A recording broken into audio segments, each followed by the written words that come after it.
Welcome to the Survivor to Thriver show with your happiness expert, Samia Bano. Do you feel stuck, silent, and stressed? Is something hurting your heart and soul? Are you burning yourself out? If so, you are in the right place because this is the podcast people from all over the world join in to learn exactly how to stop suffering and start living with inner peace and joy. Let's get started. Hey, last episode, I started to answer the two-part question I had raised 2 episodes ago. The question was that when you have been hurt by someone or experience some kind of injustice and you find yourself feeling angry and hateful, what is it that you're really needing and wanting? That was part 1. What is it that you're really needing and wanting? And part 2 is, okay, once you've figured out what you need and want, what is the best way for us to move forward to meet those needs? So last episode, I shared with you the answers of my heart around what I was needing and wanting when I was going through my angry and hateful phase, in the process of healing from my experience of child sexual abuse. There were 3 main things that I needed. Number 1 was acknowledgement that there was just something very wrong that had been done to me. That it was not okay that I'd been abused in that way. Just that acknowledgement. Secondly, what I had a need to bring the wrong, the injustice that I had experienced to light. Because I got stuck in this silence, and I was not able to tell anyone about what had happened to me. It was causing all kinds of problems for me, that silence. And the third need was just the need to feel safe, feel loved and cared for, and to experience the peace that results from our feeling safe and loved and cared for. Because when I was abused, and it was somebody who was a member of my extended family, my sense of safety, my sense of being loved and cared for, they were all severely compromised, even shattered, I might say. So 3 core essential needs that were being unmet, and because those needs were being unmet, my internal system was generating these negative emotions of anger and hate. Right? Because remember, the negative emotions are simply feedback from our inner self, from our hearts, from our minds. They're feedback that there's something wrong, something that we need that we're not getting.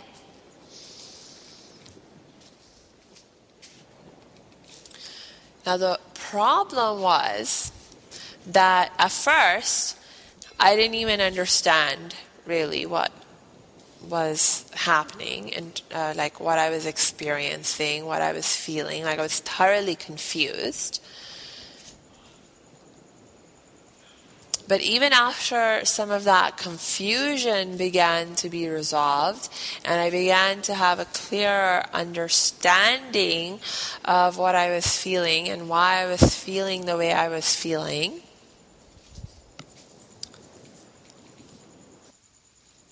I didn't know what the best ways were for me to help myself. What were the best solutions that would allow me to move forward? I had very limited knowledge, very limited skills, right? And very limited access to help and support. In large part because I was stuck in my silence and I was isolated. I had isolated myself. I was too afraid to reach out for help and support. So it was like, here I am. I'm like 8 years old, turned into a teenager even, but still struggling on my own, pretty much, right? To figure things out, help myself. So of course, it was like a huge challenge. Of course, turns out that this is actually a really huge challenge that pretty much 99% of people are struggling with, including the vast majority of adults. We just don't know. We just don't have the right knowledge. We don't have the right skills. We don't have the right tools to help ourselves in these kinds of situations. We don't know how to connect with our inner wisdom and get clarity on what we're feeling and why we're feeling that way and what we really need and what are the best solutions for us to move forward. So it's like most of us are stuck in our minds, trying to figure these things out from our minds. And this is just not the area of expertise for our minds. You see? And so we find ourselves struggling to correctly identify what the problem is, and we find ourselves struggling to figure out the best solutions. I'll give you an example of what happens when we stay stuck in our mind. So, okay, I'm in this place where, like by now I'm a teenager, like I'm 14, 15 years old. I finally figured out that, okay, like I was actually a victim of child sexual abuse. Before that point in time, I didn't even know, like I didn't even have the words to talk about, to describe what had happened to me. Like I didn't know what had happened to me with child sexual abuse. I didn't know there was other children in the world who were abused, like sexually abused, and went through that kind of trauma that I did. I thought for all the many years prior, I'd been, like living, thinking that I was the only one who had gone through something like I'd gone through. I was thinking I was alone. Not only because I had isolated myself, but alone in terms of how I was thinking and how I was feeling. Because as far as I knew, I was the only one who had experienced anything like that. Right? But now I finally figured out, okay, that no, I'm not alone. What happened to me, was actually, it was wrong. It was wrong. I was actually a victim. And you know what? Like I was really starting to believe that it wasn't my fault. Right? That was a very new idea that was starting to take hold in my thinking. And so it was like the natural response of gaining this new understanding, this new perspective on what I had experienced was anger and hate. It was like, I was treated in a really wrong way. And it's like, if you believe, just think about it for yourself. It's like, if you believe that someone has treated you wrongly, doesn't that make you feel angry? Of course, anger is a very natural result of the thought that, hey, I've been treated very, very wrongly, that I've been abused. My God, of course it's going to produce anger, right? So it was like, okay, all right. So now I've shifted into this anger, anger phase, right? Because before that I was like in denial and suppression of what I was feeling. But now I'm in this anger phase. But it's like, okay, so what's the solution? Like, what do I do with this anger? I actually wasn't even thinking in the context of solutions at that point in time, right? It was like I was feeling angry, and it's like the way we feel impacts the way we act. So it was like, okay, so I'm just like responding, like acting, reacting, like to the anger that I was experiencing. And what were some of the ways that I started to respond to that anger? So again, everything goes back to the causal chain. Remember, I keep talking about this. What's the causal chain? It starts with what we believe. What we believe affects the way we think. The way we think affects the way we feel, which affects the way we act. But everything works in the opposite direction also. So the way we act also impacts the way we feel, which also impacts the way we think, which also impacts the way we believe, right? So it was like I had all these new thoughts that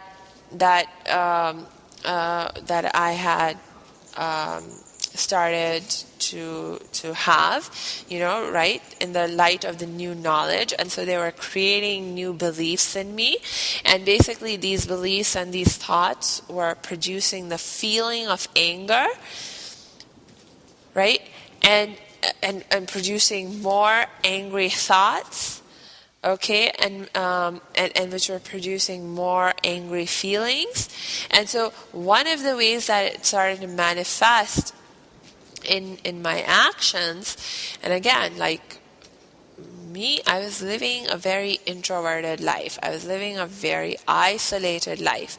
So a lot of what was going on was all internal and, for the most part, imperceptible to the people around me, right? But one of the things that I started doing in response to the anger that I felt was I started spending hours and hours and hours of my life thinking about all the ways in which a person could like really suffer in their lives, and wishing and praying and hoping that all of those horrible, the worst of worst things, all of those things would happen to that person who had abused me.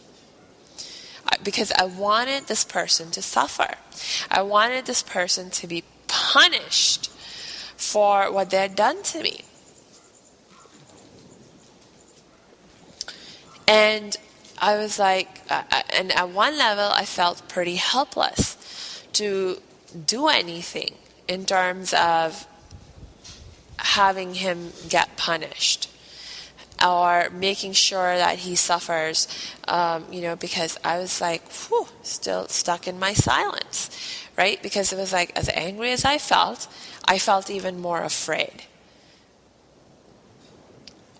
of, if I come out and I tell my family especially about what had happened to me, I was afraid that, number one, they wouldn't believe me, and number two, that even if they believed that something happened, that they would blame me for what happened. Because I'd spent all these years blaming myself, judging myself, I thinking that, if I had cried and screamed or shouted or even tried to run away from this person when he came and approached me and touched me and was doing his thing, and if I had even after in the immediate aftermath of those episodes, gone and told somebody, like my mom or anyone else, about what had happened, that I could have stopped what happened, that, or I could have prevented it from happening. But I didn't. I remained silent. So, I felt extremely guilty, and I blamed myself a lot. Okay, and so for me, it was a very natural thought that other people might also blame me in the way that I blamed myself. Okay, so the as angry as I felt, my fear was still stronger. So I was not able to break through my silence at that point. So in the absence of being able to tell other people and have other people, basically hold this person, talk to this person, make him sort of and question him and hold him accountable and, do whatever they might have done. In the absence of that, I was like, well, what else can I do? It's just so I turned to what I could do. It was just thinking and wishing and praying for all these horrible things to happen to him so that he would suffer, so he would get a taste of the suffering that I felt that he deserved because of what he had done to me and what I was struggling with myself as a result of his actions, right? Now, on the one hand, my engaging in this kind of thinking pattern, it gave me a sort of strange sense of satisfaction and even pleasure, as I imagined all these horrible things happening to this person and him really suffering. I did feel a certain sense of satisfaction and pleasure in that. So at one level, it was kind of helpful and satisfying, but the problem was that the more I allowed myself to think in this way, and to indulge these feelings of anger and hate, the more the feelings of anger and hate intensified. Right? And if you think about it, that makes a lot of sense that would be a very natural consequence, because remember, the causal chain and everything works backwards, right? So the more the way you think impacts the way you feel. The way you feel impacts the way you think again, right? So the more angry thoughts I think, the more angry feelings I have. The more angry feelings I have, the more angry thoughts I think, right? They reinforce each other. And so, in this case, I got caught up in this negative feedback loop, right? Negative in the sense that it was all centered around these really negative feelings of anger and hate. Okay, so it's becoming more and more intense. But now, if you think about it from the perspective of emotions, what is the role of our emotions? What is it that's going on when we're feeling angry feelings? Hateful feelings, what's going on? What are those emotions trying to tell us? Those emotions are actually trying to tell us, hey, Samia, there's some need that's not being met, right? And if the feelings are getting intensified, those intensified feelings are saying, Samia, you're heading off in an even, you're getting even colder. You're getting colder. The situation is getting worse.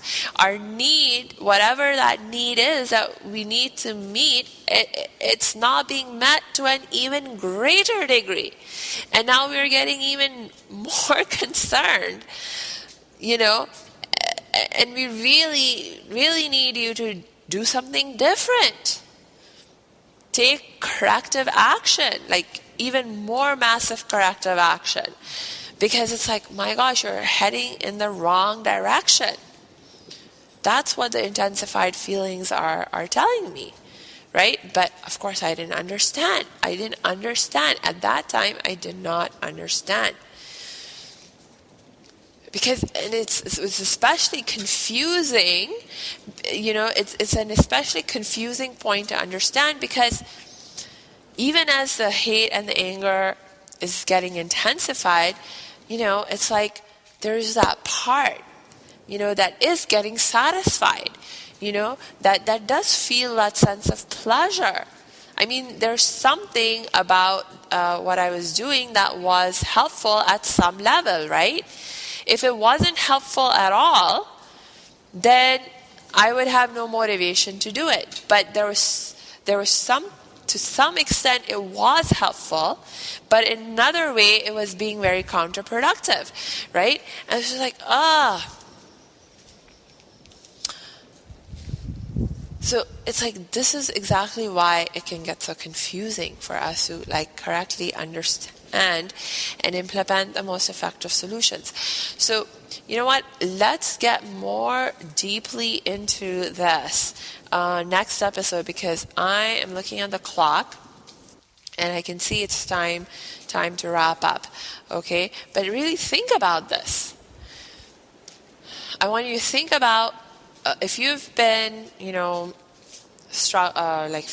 feeling angry or hateful in the aftermath of having been hurt or experienced some kind of injustice. I want you to think about, are your feelings becoming more intensified, or are they sort of beginning to become more quiet, or are they staying stable? See, because if they're becoming more intensified, in your case like they did in mine, that's an indication that you're heading way in the wrong direction. If they're starting to become more quiet, you're probably doing something right. You're probably heading in the right direction, or at least you're even if you don't have the full solution yet, you have at least partly implemented an appropriate solution, right? If they're staying kind of stable, then it's like, okay, well, you just haven't really maybe moved on that issue one way or the other. And,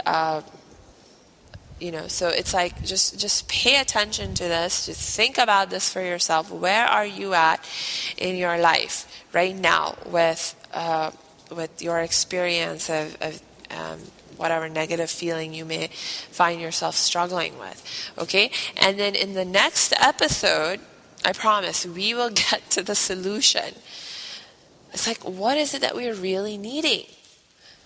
What's the most, not what we're really needing, we already talked about that, but what's the best way for us to meet the needs that we have, okay? So I'm really excited to talk with you about that, because of course it's like, my gosh, that's where we get into the solutions, right? It's like my favorite part.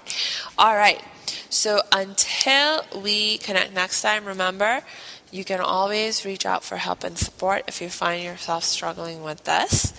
All you have to do is go on my website at www.academyofthriving.com and click on the Contact Us page, and you'll see different options for connecting with me. So until we connect next time, I wish you lots of peace and joy.